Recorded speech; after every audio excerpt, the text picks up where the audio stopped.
de toda a Bíblia hebraica. Não é uma maldição, não é uma profecia de destruição, é algo pior, é um diagnóstico. Naqueles dias não havia rei em Israel. Cada um fazia o que parecia certo aos seus próprios olhos. Essa frase aparece 4 vezes no livro, 4 vezes, como um refrão de pesadelo que vai aumentando de volume até atingir seu clímax no capítulo 19. E é exatamente aí que encontramos o crime do levita. Pensa no cenário. Israel já havia conquistado a terra prometida, já havia visto milagres impossíveis, o Mar Vermelho aberto, as muralhas de Jericó desmoronando, o sol parando no céu. Havia recebido a lei diretamente das mãos de Moisés. Conhecia os mandamentos, sabia a diferença entre certo e errado. E mesmo assim, em menos de 2 gerações após a morte de Josué, o povo havia mergulhado em degradação tão profunda que faria Sodoma parecer um bairro respeitável. O protagonista dessa tragédia é um homem sem nome. O texto bíblico o identifica apenas como um levita. Isso não é acidente. Os levitas eram a tribo sacerdotal de Israel. Eram os guardiões do tabernáculo, os responsáveis pelos sacrifícios, os mestres da lei. Se alguém deveria representar a santidade de Deus no meio do povo, eram eles. E é justamente um deles que se torna figura central no episódio mais sombrio das Escrituras. Esse levita morava na região montanhosa de Efraim, no centro-norte de Israel. Ele tinha uma concubina, uma esposa secundária, com menos direitos legais que uma esposa principal, mas ainda assim parte da família. Essa mulher era de Belém de Judá, no sul. Em algum momento, ela deixou o levita e voltou para a casa do pai. O texto hebraico é ambíguo sobre o motivo. Algumas traduções dizem que ela foi infiel. Outras indicam que ela simplesmente se irou contra ele e partiu. De qualquer forma, ela estava na casa paterna há 4 meses quando o levita decidiu ir buscá-la. 4 meses. Tempo suficiente para a raiva esfriar. Tempo suficiente para sentir falta. Tempo suficiente para engolir o orgulho e atravessar 140 quilômetros de território montanhoso para tentar uma reconciliação. O levita chegou em Belém com seu servo e 2 jumentos. O sogro o recebeu com alegria. Houve comida, bebida, hospitalidade generosa. O pai da concubina insistiu que o levita ficasse mais um dia, depois outro e outro. Por 5 dias, o sogro encontrou desculpas para prolongar a visita. Fica mais uma noite, come alguma coisa, descansa. O dia já está avançado. Havia algo estranho nessa insistência. O texto não explica.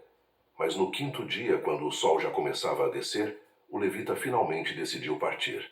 Era tarde demais para uma viagem segura, mas ele não quis passar mais uma noite.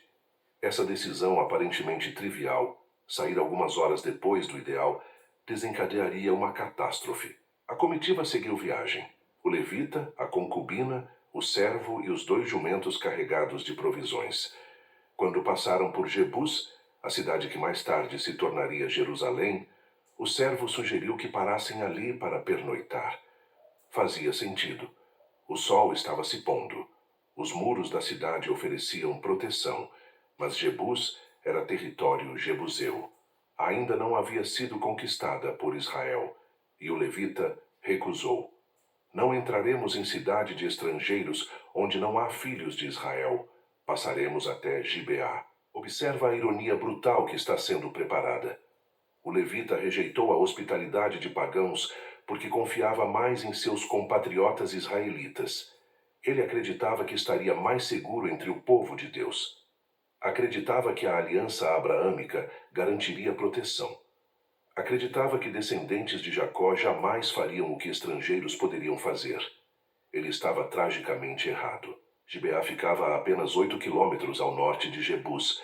Era território da tribo de Benjamim, uma cidade israelita, uma cidade que deveria guardar os mandamentos, uma cidade que conhecia as leis sobre hospitalidade ao estrangeiro.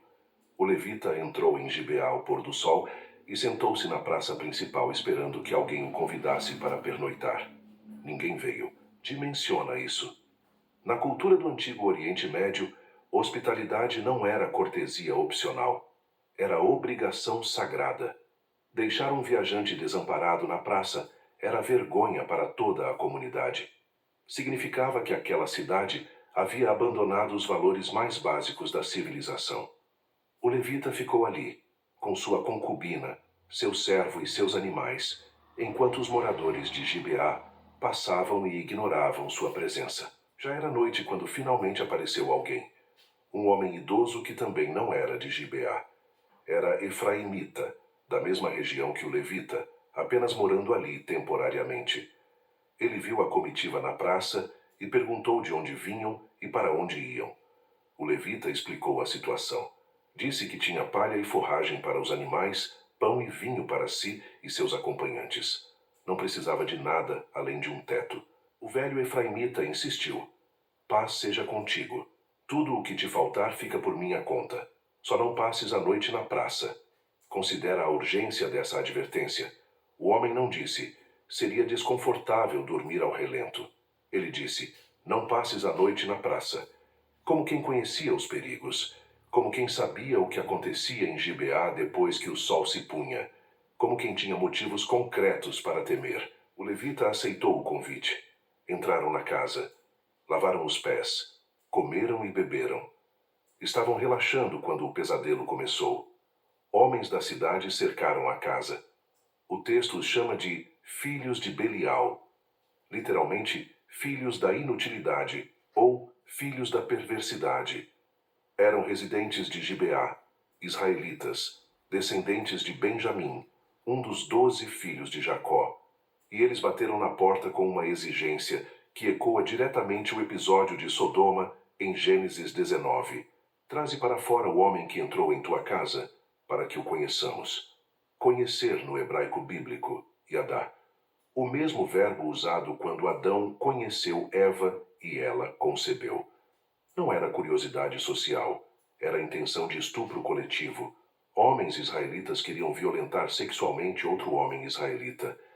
Na cidade de seus irmãos, na terra prometida por Deus, sob a mesma lua que havia iluminado o monte Sinai. O dono da casa saiu para negociar, e o que ele propôs é tão perturbador quanto a exigência dos agressores. Não, meus irmãos, não façais semelhante loucura. Já que este homem entrou em minha casa, não façais tal vilania. Eis que minha filha virgem e a concubina dele, eu as trarei para fora. Humilhai-as e fazei delas o que parecer bem aos vossos olhos. Mas a este homem, não façais tal vilania. Lê de novo. O anfitrião ofereceu 2 mulheres, sua própria filha e a concubina do hóspede, como substitutas para o estupro coletivo. Na lógica distorcida daquele tempo, preservar um homem da violação sexual era mais importante que proteger mulheres. O corpo feminino era moeda de troca, era escudo descartável, era sacrifício aceitável para manter a honra masculina. Os homens de Gibeá recusaram a oferta inicial. Não queriam as mulheres, queriam o levita. A situação estava em impasse quando o próprio levita tomou uma decisão que o condena para sempre diante da história. Ele pegou sua concubina e a empurrou para fora. O texto hebraico usa uma palavra forte, vaiachazek. Ele a agarrou com força. Ele a segurou contra a vontade dela. Ele a entregou aos lobos. O homem que havia viajado 140 quilômetros para trazê-la de volta, o homem que supostamente queria a reconciliação, o homem que deveria protegê-la, esse homem a jogou nas mãos de uma turba de estupradores para salvar sua própria pele. O que aconteceu durante aquela noite é descrito em apenas uma frase que contém horas de horror inimaginável. E a conheceram, e abusaram dela toda a noite até pela manhã, e subindo a alva, a deixaram. Toda a noite, dezenas de homens, uma mulher, do pôr do sol até o amanhecer, horas e horas de violência sexual coletiva. Nenhum grito foi ouvido, nenhum vizinho interveio, nenhuma autoridade apareceu. A cidade inteira permaneceu em silêncio enquanto aquela mulher era destruída na porta de uma casa. Quando o sol nasceu, os agressores finalmente a largaram. Ela se arrastou de volta até a casa onde seu protetor dormia tranquilo. Caiu na entrada. Suas mãos agarraram a soleira da porta, e ali ficou. O levita acordou pela manhã. Abriu a porta para continuar sua viagem e encontrou a concubina caída. Suas palavras são de uma frieza que congela o sangue. Levanta-te e vamo-nos. Nenhuma pergunta sobre o que aconteceu. Nenhuma expressão de horror. Nenhuma tentativa de conforto. Apenas uma ordem seca para que ela se levantasse e continuasse servindo. Como se nada tivesse acontecido. Como se a noite anterior fosse apenas um inconveniente. Ela não respondeu. O texto não diz explicitamente que ela morreu ali. Diz que ela não respondeu, e que o levita a pôs sobre o jumento e voltou para casa. Alguns estudiosos argumentam que ela ainda estava viva em estado de choque. Outros acreditam que ela morreu na soleira, com as mãos estendidas para a porta, que seu marido não abriu durante toda a noite de tortura. De qualquer forma, quando o levita chegou em sua casa em Efraim, ela estava definitivamente morta. E o que ele fez em seguida transformou uma tragédia pessoal em crise nacional. Ele pegou uma faca, tomou o corpo da concubina e o dividiu em 12 partes, membro por membro, osso por osso. Ele desmembrou a mulher que havia buscado em Belém e enviou os pedaços para cada uma das 12 tribos de Israel. Imagina a cena. Um mensageiro chegando numa aldeia de Naftali, abrindo um pacote, encontrando um braço humano, ou uma perna, ou algo pior. E junto, uma convocação para a Assembleia Nacional. Considerai isso, tomai conselho e falai. Nunca se tinha visto algo assim em Israel. Desde o êxodo do Egito, desde os 40 anos no deserto, desde a conquista de Canaã, nada comparável havia acontecido. A mensagem macabra funcionou. 400.000 soldados de 11 tribos se reuniram em Mispá para ouvir o testemunho do levita. E aqui o texto revela outro detalhe perturbador. O levita contou sua versão dos fatos, mas ele editou, ele omitiu, ele ajustou a narrativa para se apresentar como vítima inocente. Cheguei a Gibeá de Benjamim para passar a noite. Os cidadãos de Gibeá se levantaram contra mim, cercaram a casa de noite, intentavam matar-me a mim e humilharam a minha concubina de tal forma que morreu. Ele disse que queriam matá-lo. O texto original diz que queriam estuprá-lo. Ele apresentou o estupro coletivo da concubina como se tivesse sido uma alternativa espontânea dos agressores, não resultado de sua própria covardia ao entregá-la. Ele se pintou como alvo, quando na verdade foi cúmplice. A Assembleia das 11 tribos decidiu agir. Enviaram mensageiros a toda a tribo de Benjamim, exigindo que os criminosos de Gibeá fossem entregues para execução. Era uma Aí você vê como as coisas continuam nos dias atuais, não é verdade? Não é brinquedo não. Às vezes a gente pensa que as barbaridades, como esta que a gente acabou de ver, desse levita, para salvar sua pele, ele entrega a sua concubina para aqueles homens bárbaros, monstros, estrupá-las. E hoje a gente está vendo exatamente isso acontecer todos os dias. Mulheres inocentes, mulheres sendo estrupadas, mortas por homens que não deveria nem ter o nome de homem, mas sim de monstro. Esta que é uma realidade. A realidade é esta, meu amigo, minha amiga. E a Bíblia diz que por multiplicar a iniquidade, o amor de muito iria esfriar. Hoje já não tem mais o amor ao próximo. Hoje tem interesses pessoais.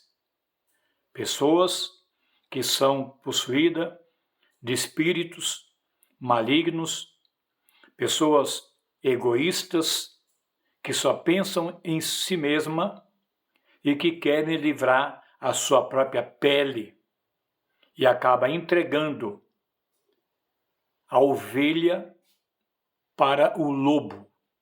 Então, meu amigo, minha amiga, fique atento. A Bíblia está se cumprindo. Os dias são difíceis, os dias são maus, e os homens estão indo de mal a pior. Na verdade, sem querer ser redundante, mas já sendo redundante, os homens deveriam ser chamados de monstros. Nem todos, é claro, eu não estou generalizando, mas estes que estão cometendo crimes contra as mulheres, que têm atacado a honra das mulheres, quando não tira a própria vida das mulheres, como nós estamos vendo aí acontecer todos os dias. Uma média, segundo o que eu estava vendo a informação, uma média de 2 mulheres são estrupadas por dia. Só aqui no Brasil, tá? Deus abençoe e compartilhe aí. E comente o que você achou dessa mensagem. Um abraço, Apóstolo Martins.